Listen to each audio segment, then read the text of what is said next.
하나님의 은혜가 오늘 우리 가운데 충만히 풍성히 임하여 있습니다. 응답 받으시기 바랍니다. 우리 마음을 하나님께 올려드립시다. 할렐루야로 감사하는 마음으로 찬양하겠습니다. 할렐루야, 할렐루야. 우리말로 주님을 찬양합시다. 주님을 찬양합니다. 하나님께서 오늘 우리에게 주신 말씀은 말라기 2장 17절에서 3장 6절까지의 말씀이고요. 제목은 하나님은 어떤 분이시며 어디 계시냐 라는 말씀입니다. 여기 주보에 기록되기는 하나님은 어디 계시며 어떤 분이시냐, 똑같은 얘기죠. 근데 본문 순서로 하면 하나님은 어떤 분이시냐, 어떤 분이시며 어디 계시냐, 뭐 같은 얘기입니다. 하여튼 하나님은 어떤 분이시냐, 첫 번째 우리 살펴볼 내용이고요. 하나님 어디 계시냐, 그것도 본문에 나와 있는 말씀입니다. 오늘 이 말라기서를 우리 계속 살피고 있는데 지금 5번째 이 예언을 살피고 있죠. 말라기서는 7주제로 되어 있다고 그랬습니다. 오늘 하나님 말씀, 맨 처음에 지금 하나님 우리를 어떻게 사랑하신다는 말씀, 그 다음에 말라기서 두 번째는 하나님께서 또 말라기 선지자를 통해서 말씀하신 게 내가 너희를 사랑하는데 그런데 왜 너희들은 나를 멸시하냐, 왜 나를 더럽게 취급하냐, 그런 내용이었다고 그랬죠. 우리가 어떻게 하나님을 멸시합니까? 너희들 예물 드리는 거 그거 정성껏 드리지 않기 때문에 나를 멸시하는 거다, 이렇게 말씀하셨고요. 그러면서 하나님께서는 어떻게 하나님을 섬겨야 할지 기준이 뭐냐면 하나님의 언약이라고 그랬습니다. 세 번째 말씀이었고요. 그리고 지난주는 그 언약 중에서 가장 기본적인 내용 중에 하나가 가정에 관한 언약이라고 그랬죠. 가정에 관한 말씀 아주 중요하게 여기는 겁니다. 이 구약 성경에서는 가정이라는 말을 구태여 가정 이렇게 해서 말하지 않았지만 처음부터 끝까지 가정을 매우 중요시 여기고 그 요약이 말라기 선지자의 지금 2장 10절에서 16절까지 지난주일 말씀입니다. 오늘은 5번째, 오늘은 그것도 하나님의 언약의 말씀 중에 있는 내용이에요. 주제를 생각한다면 사회적인 문제에 초점 맞춘 거라고 할 수 있어요. 지난주는 가정, 언약 중에서 지난주는 가정, 오늘은 사회적인 건데, 근데 그것도 그 말라기 선지자와의 그 이스라엘 백성 간에 하나님 말씀을 전하면서 오가는 질문과 답변 형식으로 진행되고 있었습니다. 17절부터 6절까지 우리 다 같이 다시 한번 읽겠습니다. 시작. 너희가 말로 여호와를 괴롭게 하고도 이르기를 우리가 어떻게 여호와를 괴롭혀 드렸나이까 하는도다. 이는 너희가 말하기를 모든 악을 행하는 자는 여호와 눈에 좋게 보이며 그에게 기쁨이 된다 하며 또 말하기를 정의의 하나님이 어디 계시냐 함이니라.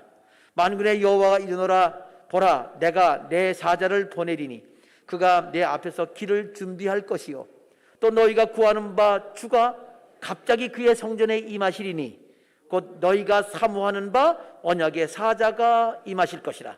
그가 임하시는 날을 누가 능히 당하며 그가 나타나실 때에 누가 능히 서리요. 그는 금을 연다는 자의 불과 표백하는 자의 잿물과 같을 것이라. 그가 은을 연단하여 깨끗하게 하는 자 같이 앉아서 레위 자손을 깨끗하게 하되 금, 은 같이 그들을 연단하리니 그들이 공의로운 제물을 나 여호와께 바칠 것이라. 그때에 유다와 예루살렘의 봉헌물이 옛날과 고대와 같이 나 여호와께 기쁨이 되려니와 내가 심판하러 너에게 임할 것이라.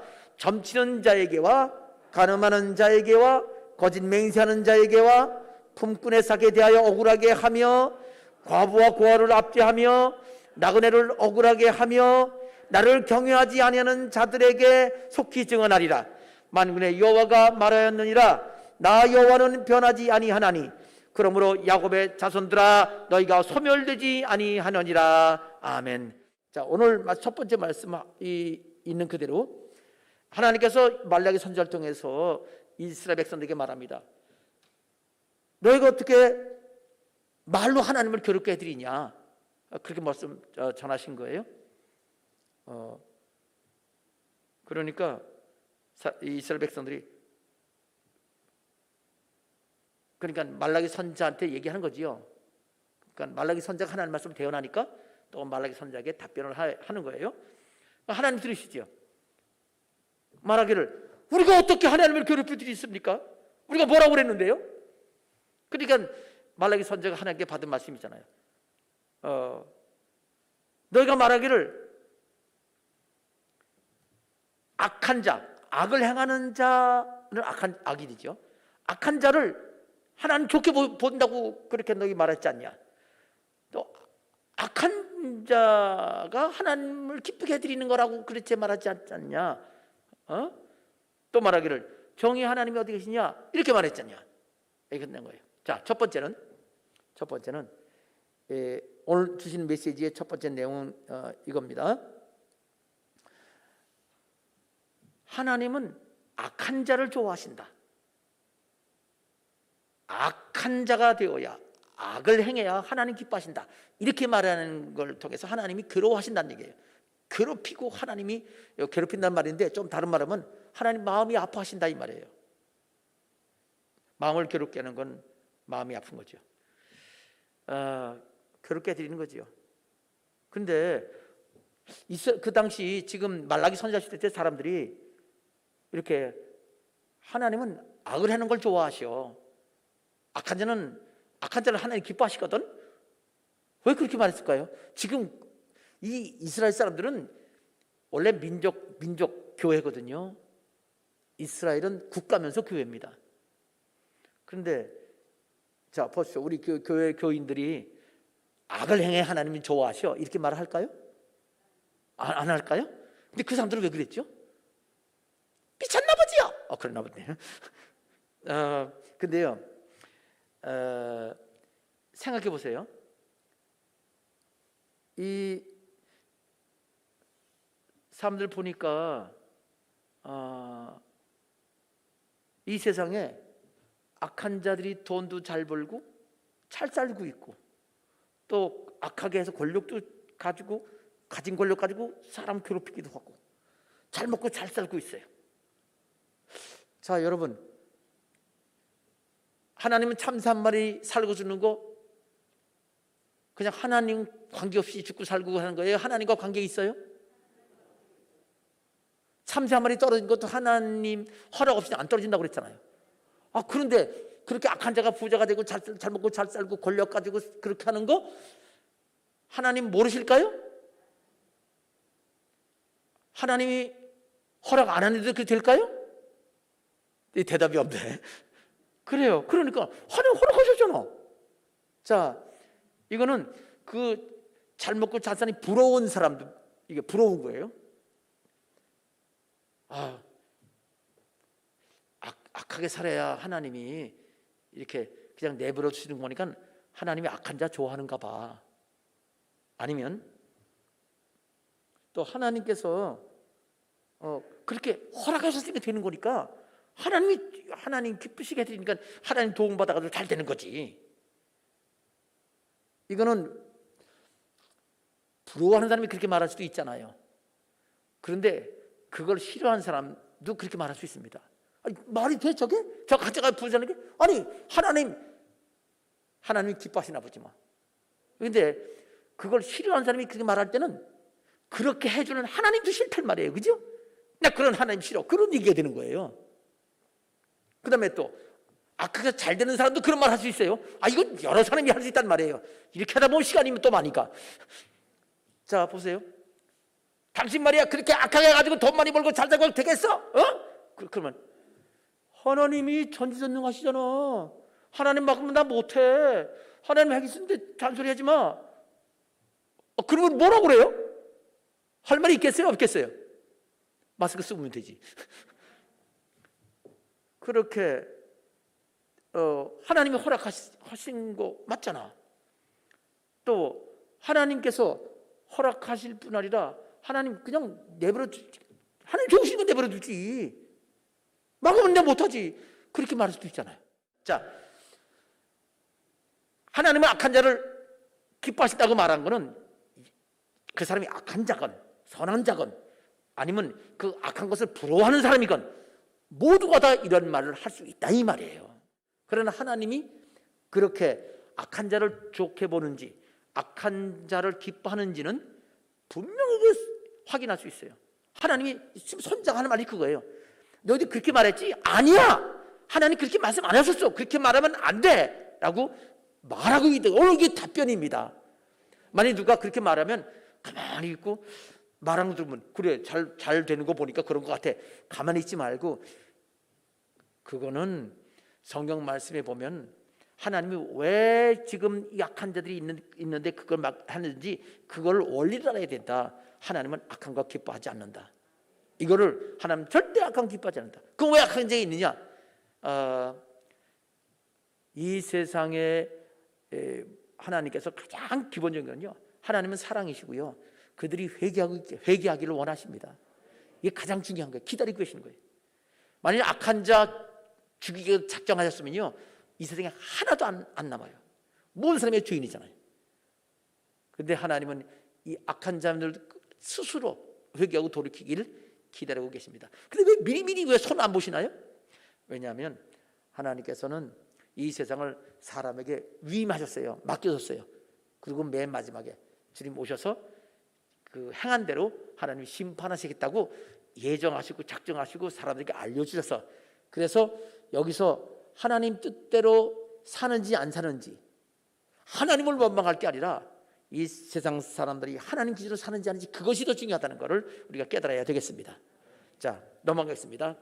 두 번째 여기서 중요한 건 뭐냐면은 사람들이 정의의 하나님이 어디 계시냐라는 질문 때문에 마음에 괴로워하시고 마음 아파하십니다. 아까는 뭐라고 그랬죠? 하나님은 악한 자를 기뻐하신다, 악한 자를 좋아하신다. 이것 때문에 이거는 정의의 하나님 그럼 어디 계시냐? 비슷한 것 같아요. 이렇게 뒤집어 놓은 말 같지만 조금 달라요. 왜 그러냐면 이 상황은 같아요. 근데 말이 좀 다른 거는, 아까 첫 번째 거는 감정적이에요. 좋아서 그런 말 할 수도 있고 싫어서 그런 말 할 수도 있고 또 변명하려고 할 수도 있지만, 지금 말은 이론적이에요. 이론적이라서 봐봐라, 이 세상 돌아온 거 봐라. 하나님이 진짜 계시다면 이런 일이 가능하냐? 뭐 그렇게 얘기도 하죠. 예를 들어서 교회 다니는 집사 장로님한테 돈 뜯긴 사람이 있어요. 빌려달라가지고 한 1,000만 원 꽂았더니 안 갚는 거예요. 먹고 띄어먹었어. 그러면 그 뗀 사람은 하나님 믿는 사람이 그런 스킬을 할 수 있느냐? 하나님이 진짜 그러면 그렇게 할 수 있냐? 하나님 계시다면? 아니, 정의 하나님이 어떻게 하나님 믿는 사람은 그렇게 하라고 내버려 두시냐? 하나님 심판해야지. 정의 하나님이 어디 있어? 하나님이 정의롭다고? 아니야. 성경에 그렇게 돼 있지 몰라도 실제로는 하나님은 그렇게 안 하고 계시잖아. 이렇게 말할 수 있다는 말이에요. 사람들끼리 말할 수 있어요. 보니까 그리고 또 이런 사람도 있죠. 어떤 사람이냐면은 여기 이 권력이 그 힘인 사람들이 악한 사람을 괴롭히는 경우 있잖아요.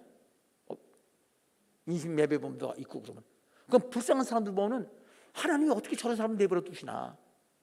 그것 때문에 또 막 하나님에 대해서 이 부정적으로, 정의 하나님이 어디 계시냐? 정의 하나님은 없다. 그러니까 하나님이 없다가 돼버려요. 아니면 하나님은 악하다. 이렇게 말하는 거예요. 그러니까 첫 번째 말보다는 더 나쁜 상태로, 그러면서 이 세상 돌아가는 걸 말하고, 또 예를 들어서 천재지변이 일어났어요. 그것 때문에 많은 사람이 다치고 죽잖아요. 그걸 보면서 아니, 천재지변은 사람이 만드는 게 아니잖아요. 짓는다는 게 사람들이 마음대로 짓는다는 게 아니고, 화산 폭발, 뭐 사람이 뭐 다이너마이트 터뜨리는 것도 아닌데, 그럼 많이 어려움을 당해요? 그거 왜 하나님 그렇게 하냐? 이렇게 말을 한단 말이에요. 정의 하나님이 어디 계시냐? 정의 좋아하네. 그런 하나님 없어. 있다면 사람 괴롭히는 걸 좋아하는 악한 하나님이다. 이런 식으로 말을 하는 게 두 번째예요. 이 두 번째는 더 나쁜 거지요. 그러면 자, 이럴 때 우리가 이런 사람들에게 뭐라고 말을 해줘야 되느냐? 여기서 우리는 바로 오늘 이 말씀에 대한 답변이 여기 말라기서에 그냥 있는 거예요. 우리가 이 땅에 사는 동안에 우리는 이 땅에서 잘 먹고 잘 사는 것을 행복이라고 그러고 그것을 의롭다고 착각합니다. 그런데 실제로 그렇지 않습니다. 그리고 중요한 것은 지금 말한 여러 가지 하나님을 비난하는 것은 모두 인간적인 기준으로 해서, 돈을 기준으로 해서 평가하는 거예요. 그럼 하나님 기준은 뭘까요? 성경에 이미 다 나와 있습니다. 부자와 나사로 얘기 알죠? 네. 그럼 나사로가 얼마나 불쌍해요? 근데 예수님은 부자 보고 너 부자가 잘못됐다, 그렇게 돈 많이 벌고 악하게 벌고 그런 거 거기 말씀이 없어요. 단지 그 말이면 너 이 땅에 살 때 네 기준으로 살았어. 네가 하고 싶은 대로 살고 나사로는 고난 받았으니 너는 지옥에 가 있고 나사로는 천국 가 있다. 그 얘기만 하신 거예요. 그리고 천국 가는 기준은 뭐냐? 부자가 지옥 가가지고선 아브라함 보고 저기 죽은 나사로 살려다가 형제들 여기 오지 않게 해주십시오. 그랬더니 아니 복음 들으면 돼. 중요한 거는 복음 들으면 가난한 거지나 부자나 모두 하나님은 천국 가게 하신다, 그 말씀이잖아요. 이 땅에서 잘 먹고 잘 사는 거는 그 사람의 능력 또는 환경 여러 가지 사명 따라 다를 수 있습니다. 그게 기준이 아니에요. 그래서 하나님은 가난한 자를 무시하지 말라고 그랬고 부자라고 교만하지 말라고 그랬습니다. 모두 사명이에요. 그렇기 때문에 지금 말한 이 모든 이 사람들의 일반적으로 안 믿는 사람들을 하나님께 대한 비판은 올바르지가 않다라는 것을 알아야 됩니다. 자, 이제 세 번째 말씀은요, 첫 번째는 뭐라고 그랬죠? 하나님은 악한 자를 좋아하신다. 두 번째는 정의 하나님이 어디 계시냐. 이런 말들이 하나님을 괴롭히는, 하나님의 이름을 모독하는 말이 된단 말이에요. 예수 믿는 사람이 그런 소리를 한단 말이죠. 허락하시면 하는 뜻이다. 아니에요. 그렇지 않다는 거예요. 우리도 그런 말을 하지 말고, 그런 말 하는 속에 성경에는 그렇게 있지 않다, 하나님은 그렇게 말씀하지 않았다, 그렇게 말하면 하나님 비난하는 거고 하나님을 모독하는 말이다 라고 대놓고 말할 수 있어야 되겠습니다. 아닙니다. 하나님은 그렇지 않죠. 자, 이 세 번째 여기서 우리 본문에서 알 수 있는 건 무슨 말이냐면은 하나님을 무시하는 사람들 때문에 마음 아파십니다. 조금 표현이 조금 다른데 하나님을 비난하는 게 아니라 그냥 무시는 안 쳐다보는 거예요. 저 좀 보세요. 안 보는 사람, 무시하는 사람 있나 보게. 무시는 없을 무자, 볼 시자, 안 본단 말이에요. 그럼 무시하는 거죠. 그러니까 하나님은 하나님 무시하는 사람들에게 마음 아파하시고 괴로워하세요. 뭐 그런 것 때문에 괴로워해요. 하나님이 사람은 왜 괴로워해요? 사람 무시하면 화가 나지요. 괴로운 거예요. 아픈 거예요. 하나님은 인격적인 인물이십니다. 똑같아요. 사람 마음하고. 하나님은 우리 사람 먼저 사랑하셨습니다. 그리고 하나님을 사랑하라고 말씀하십니다. 당연하지요. 사랑은 주고받는 게 사랑이잖아요. 주는 것만이라고요? 아니요. 사랑은 주고받고 하는 거예요. 그게 사랑의 원리입니다. 왜? 사랑은 하나가 되는 힘이지요.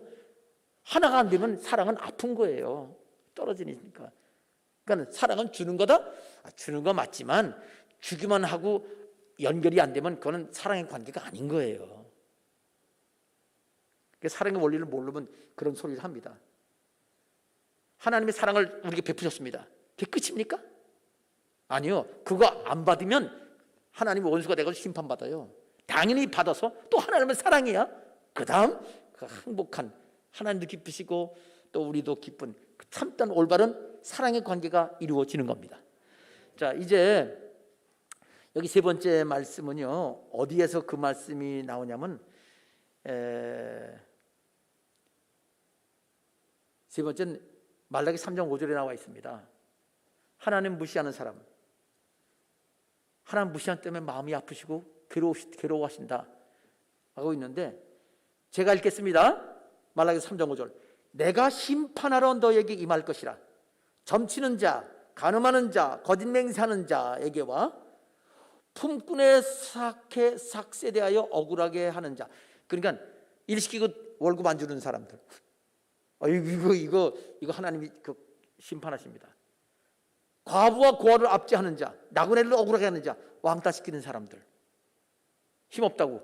그게 아주 악한 하나님 심판하겠다고 하신 거예요. 또 맨 마지막 따라합시다. 나를 경외하지 아니하는 자, 하나님을 존경하고 하나님을 이렇게 섬기는 일을 안 하는 자, 하나님 무시하는 자를 심판하겠다. 이게 전부 다 이긴 것들은 하나님을 괴롭게 하시는 거예요. 괴롭히고 마음 아프게 하기 때문에 하나님 결국은 하나님이 오셔서 심판하시겠다고 말씀하신 겁니다. 자, 이 3장 5절은요 앞에 거 있는 다 종합입니다. 종합이면서 여기 하나님을 무시하는 자를 때문에 마음이 아파진다. 그런데 다들 원래 이 세상에 태어날 때부터 하나님 알고 태어난 사람은 아무도 없어요. 태어나서 하나님을 알게 되는 거죠. 그동안 무시하고 지냈던 거예요. 하나님을 태어나게 하셨는데 무시했어요. 하나님이 온 우주의 하나님이 우리를 살려주시고 우리가 구하기 전에 이미 십자가에 죽으시고 천국 가도록 하셨는데 믿으라고 해도 안 믿잖아요. 무시하는 거잖아요.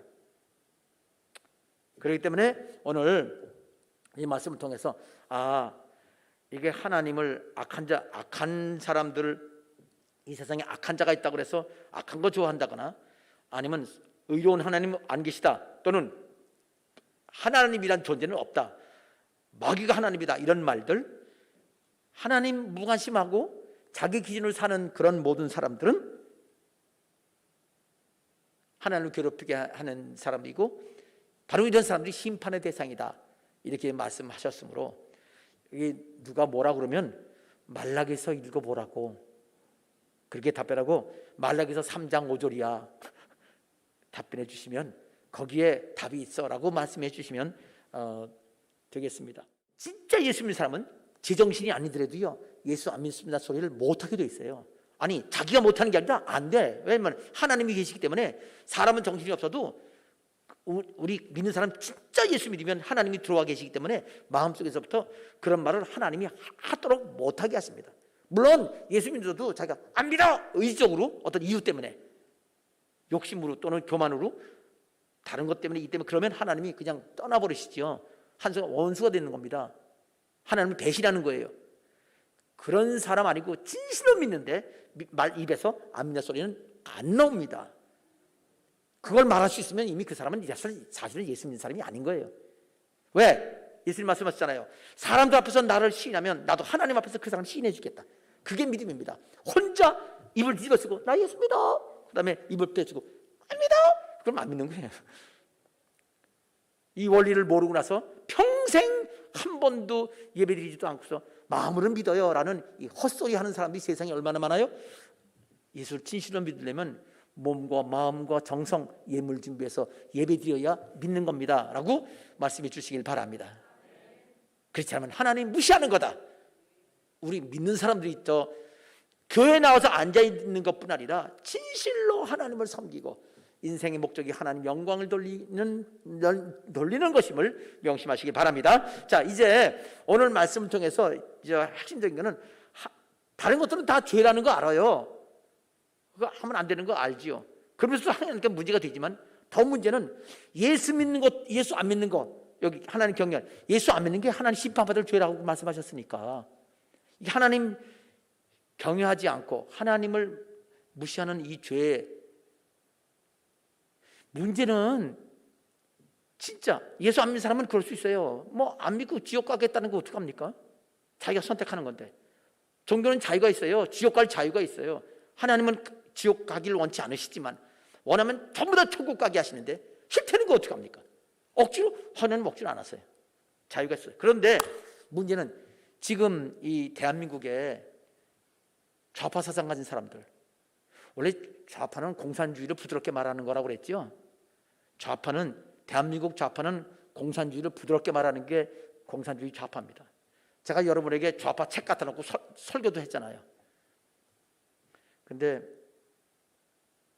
제가 대학 다닐 때 그때 학생회 이 총학생의 그 학생들이요, 김일성, 이제 북한에서 보내는 김일성이 보내는 그 주체사상 그된 팩스예요. 팩스 받아가지고 다 공부하던 그런 사람들이 지금 다 좌파 정권을 잡고 있어요.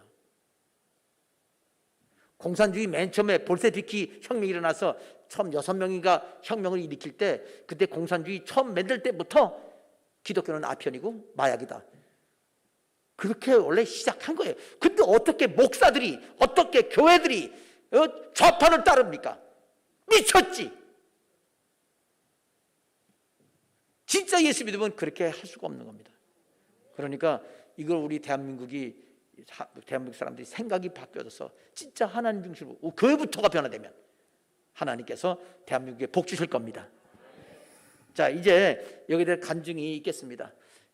지금 진짜 이거는 하나님 마음 괴롭히면 안 되겠다는 거, 우리 간증하십시다. 아주 적당한 간증이에요.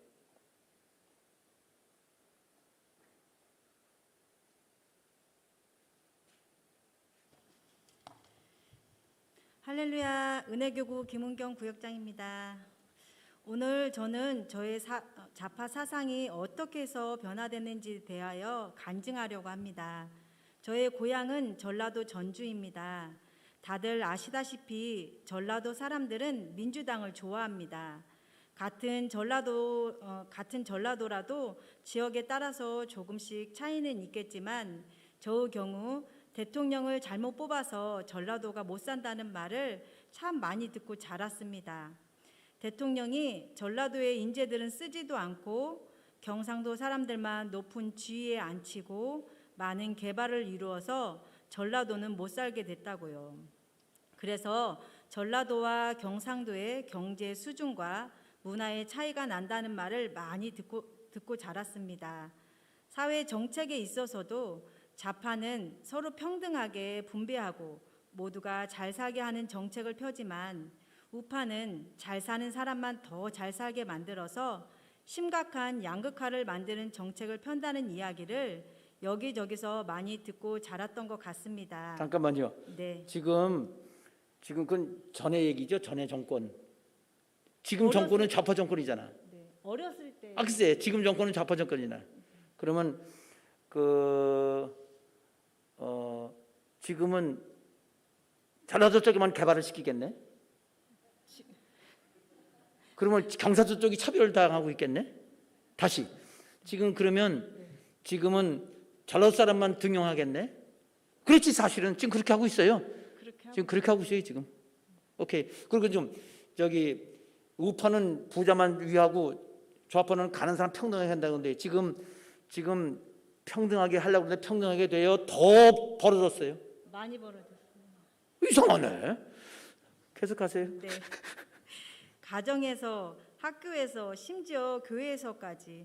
제가 주일학교 다닐 때 청년부들이 데모하러 나가기도 했고 현수막을 걸어 놓았던 것으로 기억하고 있습니다.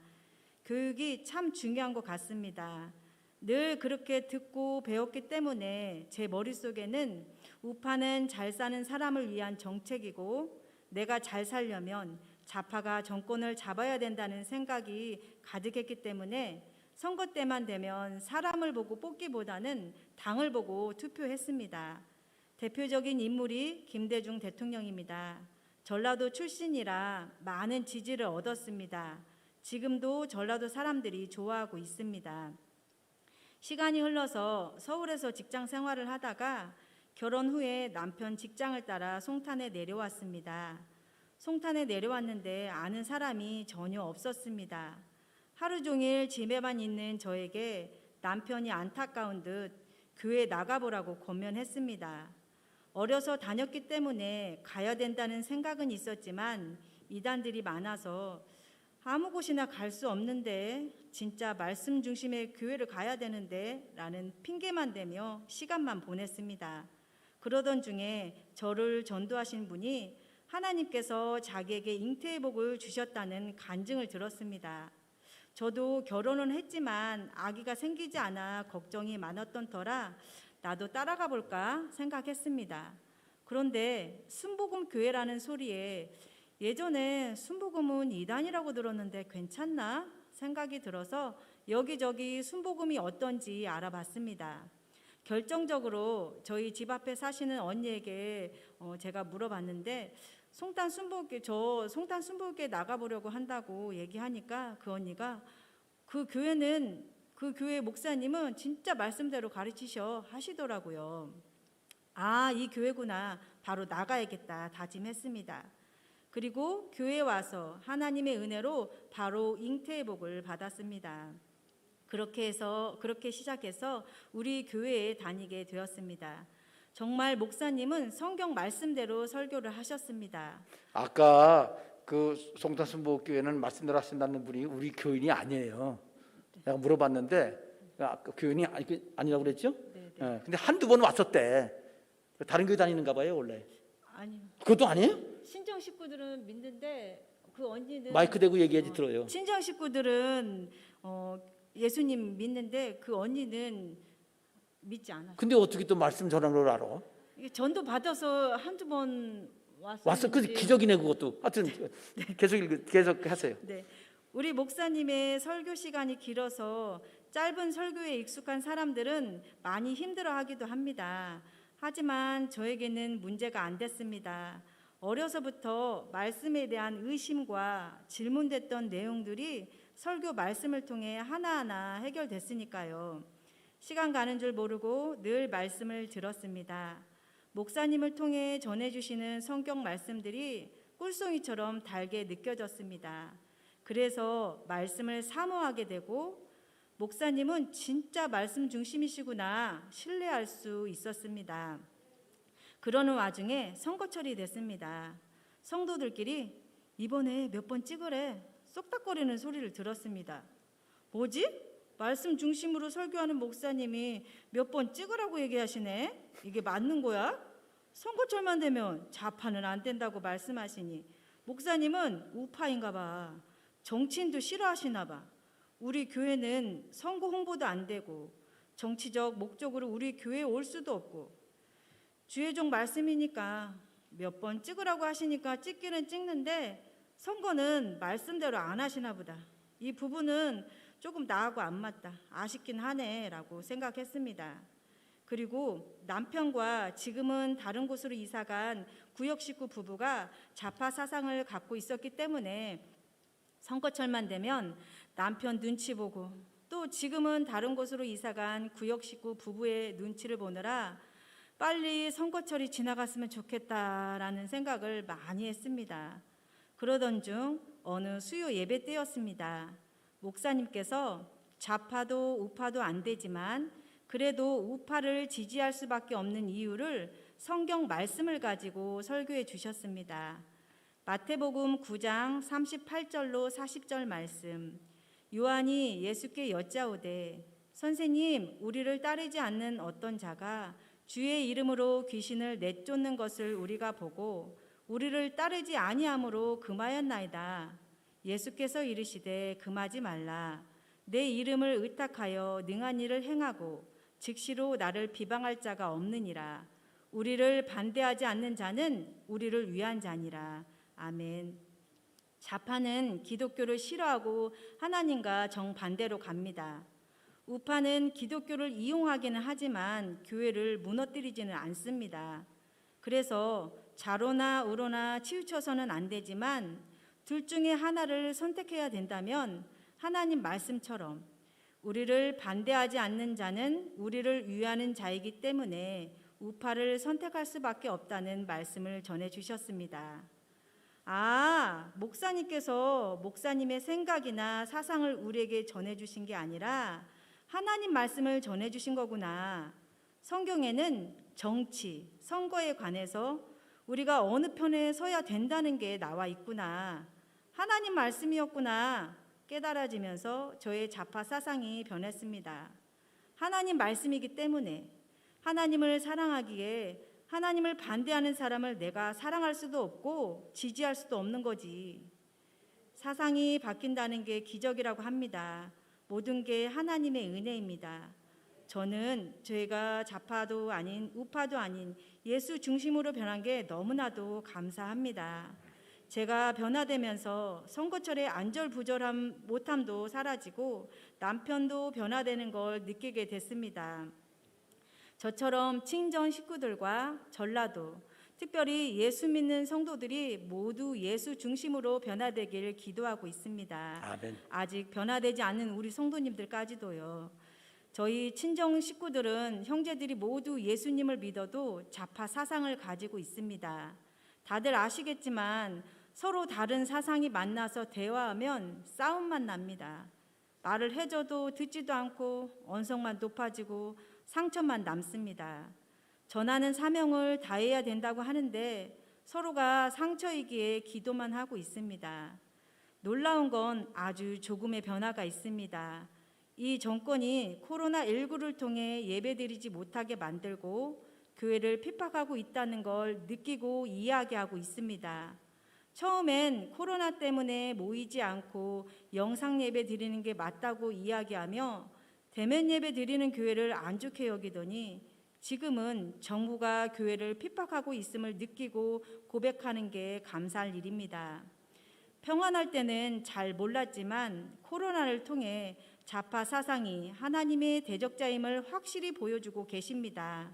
믿는 자들의 귀가 열리고 눈과 마음의 문이 열려서 자로나 우로나 치치지 아니하고 예수 중심의 삶을 살아가기를 소원합니다. 아멘. 부족한 제가 이렇게 좌파 사상에서 예수 중심으로 변화되어 여러 성도님 앞에서 간증으로 쓰임받게 하신 주님께 감사드리며 주님께 영광 돌립니다. 감사합니다. 아주 깔끔하게 간증 잘했습니다. 전라도 교회가 진짜 말씀 중심이 되면 김대중 중심이 아니고 또 노무현 중심이 아니고 예수님 중심이 되면 대한민국 삽니다. 우리 다 같이 2분간 기도할 텐데 1분 동안은 지금 말씀을 드리면서 이 말씀을 그냥 듣고 귀로 들으는 게 아니라 우리 적용해야 되잖아요. 근데 우리는 이런 말 안 하겠지요. 하면 안 되지 앞으로는. 그렇지만 더 나아가서 이게 하나님 경외하지 않는 게 뭐냐? 아니 어떻게 교회 십자가 끌어내야 된다는 정당을 어떻게 지지해요? 말이 돼요? 그게 기독교인이에요? 그게 천국 갈 사람이야? 아니거든요. 그러니까 기도해 줘야 돼요. 1분 동안은 또 뭐 해요? 가장 중요한 거 우리가 말씀 전하는 일, 결국 전도하는 일, 또 주를 섬겨서 이 말씀대로 행하는 일을 위해서 1분 동안 그래서 2분간 통소로 기도하겠습니다. 거룩하신 아버지 하나님 감사합니다. 오늘도 하나님께서 우리에게 말씀 주셔서 주님 우리가 어떻게 하나님을 마음을 괴롭게 하는지 오늘 말씀부터 깨닫습니다. 아버지 하나님 말로써 하나님을 괴롭힌다고 그랬는데 실제로는 말로 끝나는 것이 아니라 마음에서부터 하나님 무시하고 하나님 존경하지 아니하고 하나님을 대적하는 마음 때문에 하나님을 멀리하고 싶은 마음 때문에 믿지 않고 싶어서 자기 인간적인 마음대로 하고 싶어서 이렇게 하나님을 비방해서 하나님은 악한 자 좋아하신다, 하나님은 악한 자를 기뻐한다는 이런 말들을 하는 것을 저는 말씀부터 깨닫습니다. 하나님은 그런 말씀 때문에 마음 아파하시고 괴로움을 당하신다고 말씀하셨습니다. 또한 아버지 하나님 정의의 하나님 어디 계시냐? 정의의 하나님은 없다, 하나님은 없다라고 말하고 하나님 자체가 악하다고 말하는 이러한 악한 말을 하는 사람도 많습니다. 아버지 하나님 더 많은 사람들이 하나님 무시하고 아버지 하나님 하나님 없이 행해야 된다고, 특별히 지금 여기 공산주의 사상과 그 좌파 사상 기본이 기독교를 아편으로 여기고 마약을 여기는 사상인데 교회 목사라는 사람들이 교회 성도라는 사람들이 아버지 하나님 좌파를 지지하고 있사옵니다. 마귀를 지지하고 있습니다. 아버지 하나님 이런 일들이 대한민국에서 아버지 하나님 대한민국 모두 또 우리 전라도 성도들에게 거기서부터 교회로부터 떨어져 나가고 오직 하나님만을 섬기고 하나님 기쁘시게 해드리는 그러한 교회 되기를 원합니다. 주님 우리에게 올바른 진리를 가르쳐 주셔서 감사합니다. 아버지 하나님 하나님을 경외하고 하나님을 경영해서 아버지 하나님 내 모든 것 십자가에 내려놓는 그러한 믿음이 되기를 원하옵고 주님 영광 받으시옵소서. 우리 대한민국을 지켜주시고 또 전도의 사명 다하는 저희들 되기를 원합니다. 저희들 사도시대처럼 쓰시기를 원하옵고 예수님의 이름으로 기도합니다. 아멘. 좋으신 하나님, 좋으신 하나님, 참 좋으신 나의 하나님. 가슴에 손 얹고 아픈 데 손 얹고 기도합니다. 아버지 하나님, 주의 종은 예수님 말씀을 믿습니다. 우리 성도들도 믿습니다. 말씀하시기를 믿는 자들에게 이런 표적이 따르리니 저희가 내 이름으로 병든 사람에게 손을 얹으면 나으리라. 나사렛 예수 이름으로 치료될지어다. 영광 받으시옵소서. 우리나라를 복신 주님 지켜주시고 쓰시옵소서. 예수님 이름으로 기도합니다. 아멘.